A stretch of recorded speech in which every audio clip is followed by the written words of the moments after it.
School অর্থাৎ free school street সেখানে যে অগ্নিকাণ্ড সেই ঘটনায় 9 জনের মৃত্যু হয়েছে। মর্মান্তিক ঘটনা এবং এই মুহূর্তে দেখা যাচ্ছে একাধিক পুলিশ আধিকারিক তারা এখানে রয়েছেন এবং দমকলের ডিজি অনুজ শর্মা তিনি এখানে এসেছিলেন। এখন যে বিষয়টা হচ্ছে সেটা হচ্ছে তদন্তের বিষয়, কিভাবে তদন্ত করা হবে, কিভাবে তদন্ত চলবে, এখানে কোথাও কোনো ফায়ার সিস্টেম ছিল কিনা, কিভাবে আগুন লাগলো, এই ঘটনার সঙ্গে কেউ জড়িত রয়েছে কিনা, এই পুরো বিষয়টা দেখার জন্য দেখেছিলাম যে additional CP crime Kunal Agarwal তিনি কিন্তু এখানে এসেছিলেন এবং তার সঙ্গে যখন কথা বলেছিলাম তিনি যেমনটা জানালেন যে একটি স্পেশাল ইনভেস্টিগেশন টিম গঠন করা হয়েছে, অর্থাৎ সিট গঠন করা হয়েছে 5 সদস্যের, যেখানে ডিসিডিডি তিনি কিন্তু রয়েছেন, অর্থাৎ ডিসিডিডি যেমন রয়েছেন পাশাপাশি আরও 4 জন রয়েছেন এবং একই সঙ্গে নিউ মার্কেট থানার পক্ষ থেকে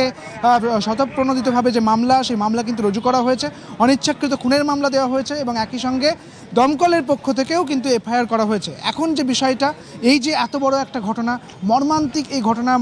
এই ঘটনার পরিপ্রেক্ষিতে 9 জনের মৃত্যু এবং এই 9 জনের মৃত্যুর পর 80 জনকেও উদ্ধার করা গিয়েছে, এই সমস্ত বিষয়ে যেরকমভাবে তদন্ত চলবে যে ঠিক কীভাবে আগুন লাগে, এখানে যে এমার্জেন্সি গেট তা ছিল না, তাহলে পরে কেন রাখা হয়নি, কেন তাহলে নির্দেশ দেওয়া হয়েছে, এই সমস্ত বিষয়গুলো যেমন রাখা হয়েছে এবং একই সঙ্গে দেখা হয়েছে যে এই যে যেখানে আগুন লাগে অর্থাৎ 3 তলায় যেই হোটেলে আগুন লাগে সেখানে কোনো রকম কোনো অগ্নি নির্বাপক ব্যবস্থা ছিল কিনা। যখন কথা বলেছিলাম প্রত্যক্ষদর্শীদের সঙ্গে আমার সহকর্মী, তারা যখন কথা বললেন তারা বললেন যে অগ্নি নির্বাপকের কোনো ব্যবস্থা ছিল না, কোনো রকম কোনো ফায়ার অ্যালার্ম তারা কিন্তু শুনতে পাননি এবং এখান থেকে ঢিলছোড়া দূরত্বে যেখানে দমকল যে হেডকোয়ার্টার সেখান থেকে 4টি ইঞ্জিন পৌঁছে গেল এবং তারপর আগুন নেভানোর কাজ করলো। প্রায় রাত 2টো নাগাদ গতকাল রাত 2টো নাগাদ আগুন এবং তারপরে ভোরের দিকে ঠিক 4:30 নাগাদ পুলিশ সূত্রে যেমনটা জানা যাচ্ছে যে আগুন পুরোপুরিভাবে নিয়ন্ত্রণে আসে এবং তার পরবর্তী ক্ষেত্রে একাধিক মন্ত্রীকে দেখা গেল। পুরনগর উন্নয়ন মন্ত্রী অগ্নিমিত্রা পাল তিনি এখানে এসেছিলেন, দেখা গিয়েছিল শিল্পমন্ত্রী তাপস রায়কে, দেখা গিয়েছিল প্রতিমন্ত্রী পূর্ণিমা চক্রবর্তীকে এবং দমকলের প্রতিমন্ত্রী কৌশিক চৌধুরীকে দেখা গিয়েছিল, ডিজি ফায়ার অর্থাৎ অনুজ শর্মা ডিজি ফায়ার তাকে দেখা গিয়েছিল এবং যেটা দেখা গেল যে তাদের সঙ্গে যখন কথা বলা হলো এই সমস্ত বিষয় নিয়ে তারা তদন্তের যে বিষয়টা সেই বিষয়ে তারা কথা বললেন এবং অন্যদিকে যখন আমরা Kunal Agarwal additional CP crime তার সঙ্গে যখন কথা বললাম তিনি যেমনটা জানালেন যে 5 সদস্যের একটি স্পেশাল ইনভেস্টিগেশন টিম গঠন করা হয়েছে এবং একই সঙ্গে তারা এই তদন্তগুলো করে দেখবে এবং এই ঘটনার সঙ্গে কেউ জড়িত রয়েছে কিনা সেই বিষয়ে তদন্ত করবে এবং আরও যেটা গুরুত্বপূর্ণ, এই যে হোটেল কারা চালাতো, কেন এরকম ব্যবস্থা তো বলা ভুল, বলা যেতে পারে দুরব্যবস্থা, এই দুর্ব্যবস্থা কেন, এই রকম যে অবস্থাতে চলছিল একটা হোটেল তার কোনো পারমিশন ছিল কি না, এই সমস্ত কিছু নিয়েই সব বিষয়টা নিয়ে কিন্তু তদন্ত শুরু হবে এবং তদন্তের জন্যে 5 সদস্যের স্পেশাল ইনভেস্টিগেশন টিম গঠন করা হয়েছে এবং যেখানে ডিসিডিডি হেড তাকে এখানে রাখা হয়েছে এবং আরও 4 জন এখানে রয়েছে এবং অন্যদিকে এই এলাকা নিউ মার্কেট থানার অন্তর্গত। নিউ মার্কেট থানার পক্ষ থেকে স্বতঃপ্রণোদিতভাবে একটি মামলা রুজু করা হয়েছে, যেখানে বেশ কিছু ধারা দেওয়া হয়েছে এবং একই সঙ্গে যে বিষয়টা,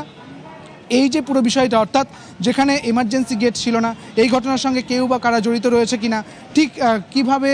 মৃত্যু হলো, কিভাবে আগুন লাগলো, এই সমস্ত বিষয়ে কিন্তু তদন্ত শুরু হয়ে গিয়েছে ইতিমধ্যেই। 5 সদস্যের একটি সিট গঠন করা হয়েছে এমনটাই জানিয়েছেন Kunal Agarwal CP additional CP crime এবং এই বিষয়টাও কিন্তু মাথায় রাখতে হবে যে এইখান থেকেই অর্থাৎ ঠিক যেখানে ঘটনাস্থল থেকেই ঢিলছোড়া দূরত্বেই কিন্তু দমকলের হেডকোয়ার্টার, অর্থাৎ এইরকম একটি দূরত্ব থেকে 4টি ইঞ্জিন তড়িঘড়ি পৌঁছচ্ছে, সেখানে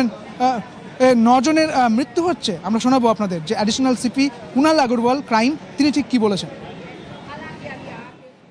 আমরা এসআইটি করছি, এসআইটি গঠিত করা হচ্ছে, 5 মেম্বার হবে, ডিসিডিডি হেড করবেন এবং আমাদের একটা সুমোটো কেসও করা হচ্ছে, ফায়ার কমপ্লেন দিচ্ছে। প্রিলিমিনারি আমাদের যত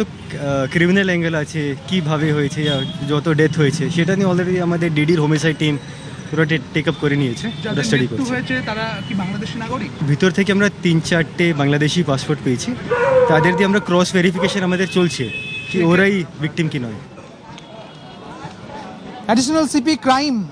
কুণাল আগরওয়াল ঠিক যেমনটা বলছেন যে 5 সদস্যের একটি সিট গঠন করা হয়েছে, সেখানে ডিসিডিডি প্রধান তিনি এখানে এই টিমের মধ্যে থাকবেন। একটু আগেই দেখা গিয়েছিল সকালের দিকে ডিসিডিটি তিনি এসেছিলেন এবং ঘটনাস্থলে পৌঁছে গিয়েছিলেন। একবার দেখানোর চেষ্টা করবো, আমার ক্যামেরা পার্সন দীপক রয়েছে। সেই ঘটনাস্থলে পৌঁছানোর পর তিনি পুরো বিষয়টা খতিয়ে দেখেছেন যে ঠিক কিভাবে আগুন লাগে, আদৌ এটা শর্ট সার্কিট থেকে আগুন লেগেছে কিনা। এখানে যে সিসিটিভি ফুটেজ তাও কিন্তু তিনি কালেক্ট করবেন এবং পুরো বিষয়টা তারা এখানে প্রথমের দিকে ছিলেন তাদের কাছ থেকে জানার চেষ্টা করেছেন এবং পরবর্তী ক্ষেত্রে তিনি বেশ কিছু অর্থাৎ কয়েক ঘন্টা পর তিনি নেমে এসেছিলেন এবং এখানে যারা মন্ত্রীরা ছিলেন অর্থাৎ অগ্নিমিত্রা পাল ছিলেন, তাপস রায় ছিলেন, কৌশিক চৌধুরী ছিলেন, পূর্ণিমা চক্রবর্তী ছিলেন, তাদের সঙ্গে তিনি কথা বলেছেন এবং একই সঙ্গে ডিজি ফায়ার অনুজ শর্মা তার সঙ্গেও তিনি কথা বললেন। পরবর্তী ক্ষেত্রে দেখা গেল অ্যাডিশনাল সিপি ক্রাইম কুণাল আগরওয়ালের সঙ্গে কথা বললেন, ডিসি সেন্ট্রাল এসেছিলেন এবং তাদের সঙ্গে কথা হলো এবং পরবর্তী ক্ষেত্রে আমরা যখন কুণাল আগরওয়ালের সঙ্গে কথা বললাম তিনি জানালেন যে এখানে 5 সদস্যের একটি প্রতিনিধি টিম গঠন করা হয়েছে।